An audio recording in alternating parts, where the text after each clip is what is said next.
Hello, ফার্স্টেই বলি সবাইকে শুভ শারদীয়ার প্রীতি শুভেচ্ছা আর হ্যাপি দুর্গা পূজা। তো কেমন আছো তোমরা সবাই? আজকে চলে আসলাম তোমাদের সঙ্গে কিছু মনের কথা শেয়ার করতে। আসলে ঘরে একা বসেছিলাম আর মন মেজাজটা ভালো লাগছিল না, তাই ভাবলাম যে কিছু কথা তোমাদের সঙ্গে শেয়ার করি। কারণ হাজব্যান্ড তার কাজে ব্যস্ত, তো কাকে বলবো আমি কথাগুলো, ওই জন্য ভাবলাম যারা তোমরা আছে তোমাদের সঙ্গে শেয়ার করি। আজকে বসে বসে ভাবছিলাম আমি এই কদিন না সত্যি কথা বলতে খুব ভুগেছি। কারণ জ্বর এসছে, ঠান্ডা লেগেছে। আর যারা আমাকে জানে তারা, মানে যারা আমাকে চেনে তারা এটা জানে, ঠান্ডা লাগাটা হচ্ছে আমার 12 মাসের সঙ্গী। তো শরীরটা বেশ খারাপ যাচ্ছে। আর এই যে শরীরটা খারাপের মধ্যে দিয়ে আমি যাচ্ছি, এই সময়টা আমি আমার কোনো নিজের লোককে পাশে পাইনি। আমার নিজের লোক বলতে আমার বাবা মা তো নেই, আর বাকি আমি কাউকে পাইনি।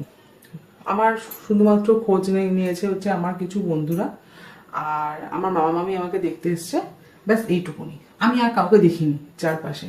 তো আমার মনে হচ্ছে, আমার মনে একটা প্রশ্ন এসছে, মনে হচ্ছে না, মনে একটা প্রশ্ন এসছে, যারা আমার বিপদের সময়, যারা আমার খারাপ সময় আমার পাশে থাকে না, যারা বাইরের লোকের মতো ব্যবহার করে, দায় সারার জন্য যারা শুধুমাত্র মানে সম্পর্কটুকুনি রাখে, বা ওই দায় সেরে জিজ্ঞাসা করা কেমন আছো এইটুকুনি, তাদের কোনো রকম সমস্যা হলে আমার কি উচিত তাদের পাশে থাকা, বা তাদের প্রতি আমার কি সেই রেসপেক্টটা আমার কি রাখা উচিত, সেই ফিলিংসটা কি আমার রাখা উচিত?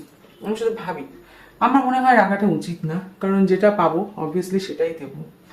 আর জীবনে অনেক রকম সময় দেখেছি, তো অনেক কিছু দেখেছি। লাস্ট 2-3টে বছরে জীবনে প্রচুর কিছু দেখে নিয়েছি। নিজের কাছের লোকেরা যাদেরকে বিশ্বাস করেছিলাম তারা আমার পিঠে, তারা আমার পেটে আঘাত করেছে। আমাদেরকে মানে তারা যেহেতু নিজেদের মানে ক্ষমতা নেই, নিজেরা যেহেতু তারা ভালো থাকবে না, ওই জন্য তারা যেহেতু ভালো নেই, ওই জন্য আমি হয়তো ভগবানের আশীর্বাদে মোটামুটিভাবে ঠিকঠাকভাবেই ছিলাম। তো সেই জন্য তারা কি করলো, যাতে আমি ঠিকভাবে থাকতে না পারি, তার জন্য তারা আমার পিঠে আর পেটে আঘাতটা করে দিয়েছে। তো ওপরে ভগবান বসে রয়েছে, তারা তো দেখবেই। আর বিশ্বাস করেছিলাম, তো হয়তো এখনকার দিনে কাউকে এতটা বিশ্বাস করতে নেই, যা বুঝলাম। আর মানুষ, আগেও ছোটবেলা থেকে মানুষ চিনে বড় হয়েছি আমি। ছোটবেলায় যেহেতু বাবা মারা গেছে, প্রচুর কিছু জীবনে দেখেছি, দেখে বড় হয়েছি। আর এখনো অনেক অনেক মানুষ দেখলাম, বুঝলাম যে মানুষ কতটা নিচে নামতে পারে। সেটা সব কিছুই দেখে নিয়েছি, অনেক কিছু দেখেছি। শুধুমাত্র যে সময়গুলো ফেস করেছি সেই মুহূর্তে ভগবান ছাড়া আর কাউকে পাশে পাইনি, একটা মানুষও না। বরঞ্চ তারা মজা নিয়েছে আমাদের সব কিছুর।